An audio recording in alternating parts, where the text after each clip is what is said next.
কোটি টাকার কোষ্ঠী পাথরের মূর্তি ও বিদেশি মদ উদ্ধার, আটক 4। রাজধানী অভিজাত এলাকায় বেইলি রোডে র‍্যাব 10-এর চৌকস অভিযানে উদ্ধার হলো প্রায় 34 কোটি টাকার কোষ্ঠী পাথরের 3টি প্রাচীন মূর্তি এবং 40 লাখ টাকার মূল্যের 110 বোতল বিদেশি মদ। অভিযানে এক সংবদ্ধ চোরাচালান চক্রের 4 সদস্যকে আটক করা হয়েছে। তাদের বিরুদ্ধে দেশীয় প্রত্নতাত্ত্বিক নিদর্শন পাচার ও মাদক ব্যবসার গুরুতর অভিযান আনা হয়েছে। 27 মে 2025 তারিখে বিকেল 3:10 র‍্যাব 10-এর একটি গোয়েন্দা ও অপারেশন ইউনিট গোপন সংবাদের ভিত্তিতে বেইলি রোডের বেইলি হাইটস ভবনের 4র্থ তলায় একটি ফ্ল্যাটের অভিযান চালায়। সেখানে মজুদ অবস্থায় পাওয়া যায় 3টি কোষ্ঠী পাথরের প্রাচীন মূর্তি, আনুমানিক বাজার মূল্য 34 কোটি টাকা, 110 বোতল বিদেশি ব্র্যান্ডের মদ, আনুমানিক মূল্য 40 লক্ষ টাকা। আটককৃতরা হল ভোলায় 65 বছর বয়সী মোহাম্মদ জাকির হোসেন, রংপুরে 44 বছর বয়সী আহমদ মোস্তফা, ময়মনসিংহে 48 বছর বয়সী মোহাম্মদ আনারুল হক এবং মাদারীপুরের 42 বছর বয়সী মোহাম্মদ হাবিবুর রহমান। একটি বিশ্বমূর্তির ওজন 88.950 কেজি, উচ্চতা 42.5 ইঞ্চি।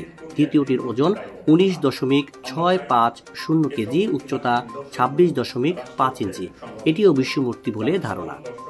তৃতীয়টি একটি গরুর মূর্তি, যার ওজন 92.690 কেজি, উচ্চতা 22.5 ইঞ্চি। রাজেন্দ্রপুর বাজারের এক স্বর্ণকার প্রাথমিকভাবে এগুলো কোষ্ঠী পাথরের তৈরি বলে শনাক্ত করেছে। র‍্যাব 10 অধিনায়ক মোহাম্মদ কামরুজ্জামান পিপিএম এর বক্তব্যে, এই অভিযানে আমরা শুধু মূল্যবান দ্রব্য উদ্ধার করিনি, বরং দেশের ইতিহাস ও সাংস্কৃতিক রক্ষার এক বড় পদক্ষেপ নিয়েছি। কোষ্ঠী পাথরের মূর্তিগুলো কেবল শিল্পকর্ম নয়, এটি আমাদের অতীত, ধর্ম, সাংস্কৃতিক ও জাতীয় পরিচয়ের বহিঃপ্রকাশ। এগুলো পাচারের মাধ্যমে আমরা শুধু অর্থনৈতিক ক্ষতির সম্মুখীন হই না, বরং ইতিহাস ও ভবিষ্যৎ প্রজন্ম থেকেও এক মহামূল্যবান শিক্ষা হারিয়ে ফেলি। আমরা বিশ্বাস করি এইসব ঐতিহাসিক নিদর্শন রাষ্ট্রীয়ভাবে জাদুঘরে সংরক্ষণ করা উচিত, যাতে সাধারণ দর্শক, গবেষক ও শিক্ষার্থীরা সেগুলো থেকে ইতিহাস সম্পর্কে সচেতন হতে পারে। এই ধরনের অভিযান অব্যাহত থাকবে এবং যারা এসব জাতীয় সম্পদকে ব্যক্তিগত লোভের জন্য ক্ষতিগ্রস্ত করছে তাদের কঠোর আইনের আওতায় আনা হবে। প্রাথমিক জিজ্ঞাসাবাদে আটককৃতরা জানায়, তারা পরস্পরের সহযোগিতায় দেশের বিভিন্ন অঞ্চল থেকে প্রাচীন মূর্তি ও মাদক সংরক্ষণ করে চোরাপথে পাচারের জন্য মজুত করেছিল। স্বল্প সময়ে বিপুল অর্থ উপার্জনের লক্ষ্যে এই আন্তর্জাতিক চক্রের সঙ্গে তারা যুক্ত হয়। সচেতন মহলের মতে, এ ধরনের প্রত্নতাত্ত্বিক নিদর্শন কেবল প্রশাসনিক তৎপরতায় রক্ষা সম্ভব নয়। এর জন্য প্রয়োজন জাতিগত সচেতনতা, গবেষণা পরিবেশন এবং রাষ্ট্রীয় উদ্যোগে সংরক্ষণাগার গড়ে তোলা।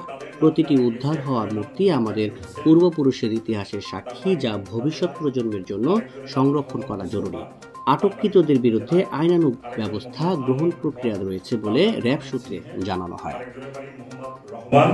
তার বাড়ি মাদারীপুর বলে জানা গেছে। উদ্ধারকৃত 3টি কোষ্ঠী পাথরের মূর্তির একটি ওজন হলো প্রায় 88 কেজি ও এটা উচ্চতা 42 ইঞ্চির বেশি, এবং অন্যটির ওজন 19 কেজির বেশি এবং উচ্চতা 26 ইঞ্চি। প্রত্যক্ষদর্শীদের ধারণা মতে কোষ্ঠী পাথরের মূর্তি দুইটি বিষ্ণুদেবের বলে জানা যায়। উদ্ধারকৃত অপর একটি মূর্তির ওজন প্রায় 92 কেজি ও উচ্চতা 22 ইঞ্চি। প্রত্যক্ষদর্শীদের ধারণা মতে কোষ্ঠী পাথরের মূর্তিটি গরুর বলে জানা যায়।